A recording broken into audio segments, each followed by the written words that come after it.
Hello दोस्तों, कैसे हैं आप सब। उम्मीद करता हूं अच्छे होंगे और मस्त होंगे। अपना पढ़ाई जम कर के कर रहे होंगे। मैं आर के सर आपके यूट्यूब चैनल परिवार आर के कॉन्सेप्ट ट्यूटर में आपका स्वागत करता हूं। दोस्तों, आज का सेशन बड़ा ही मज़ेदार होने वाला है, क्योंकि आज हम लोग पढ़ेंगे आपदा के बारे में, जो कि आपके भूगोल के खंड ख का इकाई पहला है। आपदा एक परिचय। हम लोग आज आपदा के बारे में बहुत सारी चीज़ें जानेंगे, आपदा से परिचित होंगे। तो आइए शुरुआत करते हैं आज का सेशन। पहली बात है कि आपदा क्या है। आपदा क्या है, आपके मन में भी बात यही सोचते होंगे कि आपदा क्या है। तो दोस्तों, आपदा मानवीय या प्राकृतिक वो क्रियाकलाप होती है, वो घटना होती है जिससे बड़े पैमाने पर जनमानस को धन और जान की हानि होती है, उसे आपदा कहा जाता है। अब बात है कि आपदा कितने प्रकार के होते हैं। आपदा कितने प्रकार के होते हैं।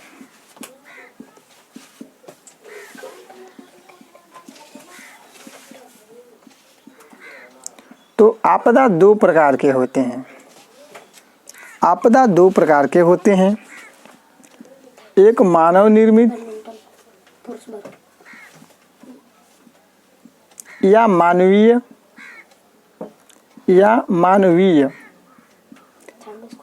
आपदा। वैसी आपदा जो मानवों ने अपने किए गए कार्यों के द्वारा उत्पन्न करता है और बड़े पैमाने पर क्षति हानि होती है, तो इसे मानवीय आपदा कहते हैं। जैसे कि आपने सुना होगा भोपाल में 1984 में एक फैक्ट्री में गैस कांड हुआ था। उस गैस कांड में मिथाइल आइसोसाइनाइड गैस का स्राव हुआ था, जिसमें बहुत सारे लोगों की जानें चली गई थी। तो ये मानवीय आपदा के अंतर्गत आएगा। इसके बाद और समझ सकते हैं दंगा। आए दिन कुछ स्वार्थी लोग अपने मनों की जो बातें होती है उसकी पूर्ति करने के लिए दंगा फसाद करते रहते हैं। तीसरा नंबर है आतंकवाद। आतंकवाद ये मानवीय आपदा के अंतर्गत आते हैं। चौथा है महामारी। जी हाँ दोस्तों, अभी जस्ट हम लोग कोविड-19 का सामना किए हैं, जो कि चाइना के वुहान शहर से उत्पन्न हुआ था। ये केमिकल से पैदा हुआ एक वायरस था जो पूरी दुनिया को परेशान किया, पूरी दुनिया में तबाही ला दिया। तो महामारी भी जो मानवीय क्रियाकलापों के द्वारा उत्पन्न होती है, वह आपका मानवीय आपदा के अंतर्गत आती है।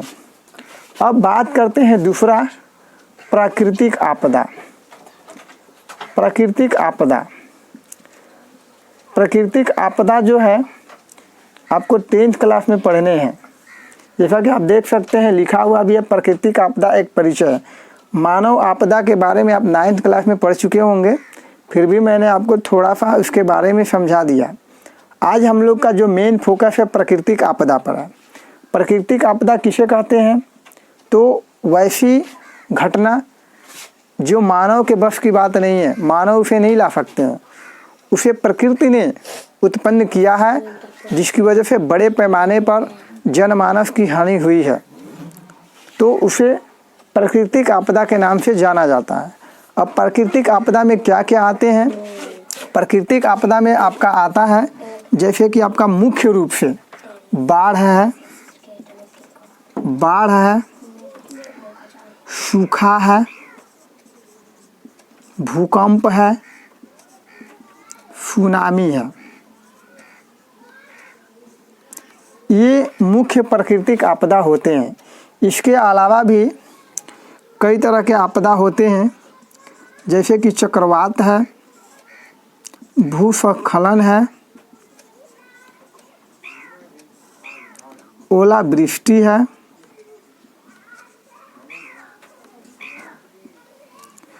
हिमस्खलन है, ये नाना प्रकार की प्राकृतिक आपदाएं आती हैं। तो आज हम लोग प्राकृतिक आपदा के बारे में अच्छे से अध्ययन करेंगे और जानेंगे बारी बारी से। इसमें पहला नंबर है बाढ़ और सूखा। बाढ़ का मतलब होता है जब किसी क्षेत्र में 75 सेंटीमीटर से ज़्यादा बारिश होती है और जहाँ पर 75 सेंटीमीटर से कम बारिश हो, यानी कि आप कह सकते हैं कि 50 सेंटीमीटर के लगभग बारिश हो, तो वहाँ पर सूखे की संभावना रहती है। वहाँ पर अच्छे से फसल नहीं हो पाते हैं क्योंकि पानी का अभाव होता है। इसके बाद है भूकंप। भूकंप क्या है भाई?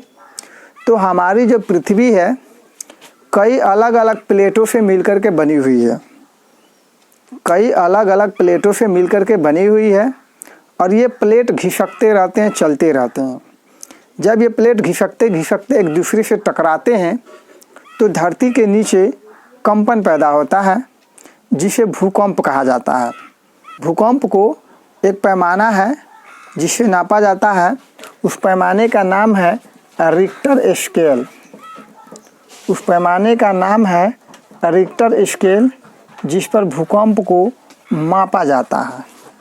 ठीक है, अब आगे बढ़ते हैं सुनामी। सुनामी, सुनामी ये जापानी शब्द है। सुनामी जो शब्द है वो आपका जापानी शब्द है। ऐसे हम लोग का अपने भाषा में समझा जाए तो सुनामी का अर्थ होता है समुद्री भूकंप। अर्थात हम कह सकते हैं कि समुद्र के पेंदी में, तली में जब भूकंप आता है तो उसके कंपन से समुद्र की लहरों में उमड़ाव पैदा होता है। समुद्र की लहरें ऊपर उठने लगती है। 10 से 15 मीटर की ऊंचाई तक ये लहरें उठती है और बहुत तेज़ी से 240 किलोमीटर प्रति घंटे के रफ्तार से समुद्र के किनारी तटों से जाकर के टकराती हैं। तो वहाँ पर जब समुद्र से तटों से टकराती है तो बहुत बड़े पैमाने पर क्षति हो जाती है, क्योंकि उसके पानी के बाढ़ से जो किनारे वाला क्षेत्र है वो डूब जाता है, बहुत सारे लोगों की जानें चली जाती है। तो ये सुनामी बड़ा भयंकर होता है। आपको याद होगा हिंद महासागर में 26 दिसंबर 2004 को सुनामी आया था। चूँकि 25 दिसंबर को बड़े दिन बनाने के बाद लोग बॉक्सिंग डे के अवसर पर समुद्र के अंदर गए थे, बहुत अंदर तक अपना बॉक्सिंग डे उत्सव मनाने के लिए। तभी अचानक बर्मा प्लेट और भारतीय प्लेट आपस में टकराए थे, जिसकी वजह से हिंद महासागर में सुनामी आया था, जिसमें बहुत सारे लगभग जहाँ तक उम्मीद है 10,000 से एबव लोगों की जानें चली गई थी। तो ये बड़ा ही खतरनाक होता है। अगला पॉइंट है चक्रवात। जी हाँ दोस्तों, जो चक्रवात होता है वो वायुदाब के कारण पैदा होता है।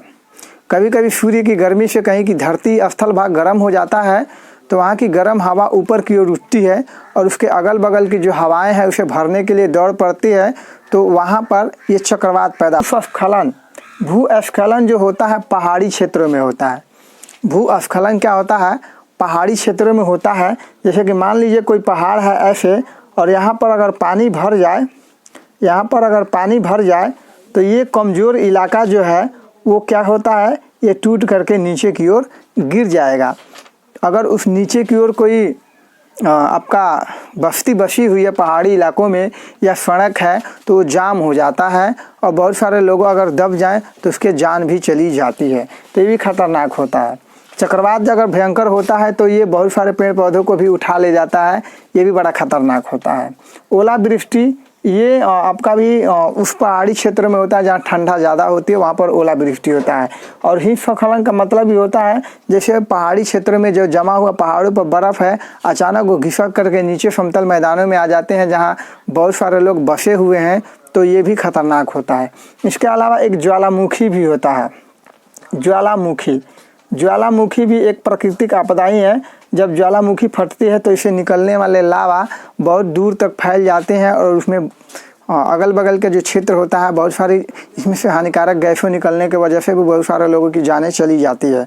और अब हम बातें करें कि ये जो आपदा है अगर इतने बड़े पैमाने पर क्षति पहुंचाती है तो निश्चित है ये हमारे विकास के रास्ते को बंद कर देती है। क्योंकि हम जितने भी कार्य करते हैं उनमें हमारी ये बाधा के रूप में हमारे सामने आकर के खड़ी हो जाती है। ये किसी भी मानव समाज या देश के लिए बाधा बन जाती है। तो इससे निपटारा पाने के लिए कुछ प्रबंध करना आवश्यक है। इसे समाप्त तो नहीं किया जा सकता है और ना ही रोका जा सकता है, लेकिन इससे अपनी क्षति को कुछ कम किया जा सकता है। इसके लिए हम कुछ प्रबंधन करने पड़ते हैं, कुछ उपाय करने पड़ते हैं ताकि हम अपने विकास को गति दे सकें। तो आइए अब हम समझें कि प्रबंधन में हम क्या क्या कर सकते हैं। जैसे पहला नंबर है बाढ़। तो बाढ़ और सूखा का जो प्रबंधन यही है कि अगर बाढ़ आ रहा है तो उस नदी को किसी दूसरे नदी से जोड़ा जाए, ताकि जिस नदी से बाढ़ आ रही है उस नदी का पानी दूसरे नदी में चला जाए जिस नदी में कम पानी हो। तो ये भी एक तरीका है बाढ़ रोकने का। ऐसे बिहार में जो कोसी नदी है, कोसी नदी बिहार में हर साल बाढ़ लाती है और बिहार का एक बहुत बड़ा सा क्षेत्र जो है उसके अंदर समा जाता है और हर साल जो है बिहार में ऐसा होता है। इसीलिए बिहार का शोक नदी कोसी को माना जाता है। कोसी को बिहार का शोक नदी माना जाता है। और जो सूखा वाला इलाका है वैसे इलाकों में क्या करना चाहिए, बरसात के समय में जो बारिश होती है उसको तालाब वलाब में, अपना कुआं में उसको संग्रह करके रखना चाहिए ताकि सूखे के समय में उसका आसानी से उपयोग खेतों की सिंचाई में किया जा सके। अगला है भूकंप। भूकंप के लिए यही उपाय है कि भूकंप रोधी घर बनाया जाए ताकि भूकंप के झटके आने पर वो घर गिरे नहीं, है कि नहीं। तो ये प्रबंध है। सुनामी का प्रबंध क्या है भाई, तो सुनामी के लिए सुनामी वाच केंद्र हैदराबाद में हिंद महासागर के किनारे भारत सरकार ने लगाई है, ताकि जब भी भूकंप आए, झटके आए, सुनामी की लहरें आए तो उसका पहले से ही सचेत कर दिया जाए लोगों को, ताकि वो समुद्र के अंदर मछुआरे ना जाए या अन्य लोग भी इसके अंदर ना जाएं और समय रहते उनकी जान की सुरक्षा की जा सके। खलन का एक ही उपाय है कि पेड़ जो इलाका है वहाँ के पेड़ों को न काटा जाए। अगर पेड़ को काटे जाएंगे तो मामूली सी बात है, जहाँ पेड़ कटेंगे वहाँ गड्ढे होंगे और जहाँ गड्ढे होंगे वहाँ पानी भरेगा, पानी रिसेगा तो वो जो कमज़ोर क्षेत्र पड़ेगा पानी के रिसने से दरार फट करके वो नीचे की ओर गिर जाएगा। तो ज़्यादा से ज़्यादा पहाड़ी क्षेत्रों में पेड़ लगाया जाए ताकि जो पहाड़ी का ढालुआ जगह है वो गिरे नहीं। तो ये रहा प्रबंधन। ऐसे भारत सरकार ने हर स्तर पर अपना प्रबंधन के लिए सेंटर खोल रखे हैं। जैसे कि आप देख सकते हैं, आपको बता दूं मैं, जैसे कि राष्ट्रीय स्तर पर नोडल अधिकारी होते हैं जो किसी देश की प्रबंधन का व्यवस्था करते हैं।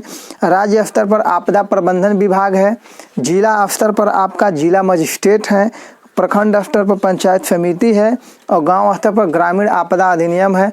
तो इस तरीके से हर क्षेत्र पर, हर स्तर पर, राज्य स्तर पर, राष्ट्रीय स्तर पर, जिला स्तर पर, ग्राम पंचायत स्तर पर अपनी अपनी समितियां बनाई है ताकि उसको अच्छा से प्रबंधन किया जा सके और आने वाली घटनाओं से कम हानि हमारी हो। तो दोस्तों ये रहा आपका पहला चैप्टर, आपदा एक परिचय से, जिसमें बहुत सारी चीज़ों को आपने सीखा और ये परीक्षा की दृष्टिकोण से अत्यंत ही महत्वपूर्ण चैप्टर है। आए दिन भी इससे प्रश्न आपके परीक्षा में देखने को मिलते हैं। तो फिर से अगले चैप्टर के लिए हम एक नए वीडियो के साथ फिर से हाजिर होंगे। आज के लिए इतना ही। अगर आप नए हैं तो हमारे चैनल को सब्सक्राइब शेयर ज़रूर करें, बेल आइकन को क्लिक करें ताकि मेरे वीडियोज़ का नोटिफिकेशन सबसे पहले आपको मिल सके और आप ज़बरदस्त तरीके से अपनी तैयारी को कर सके। आज के लिए इतना ही। गुड डे, बाय, धन्यवाद।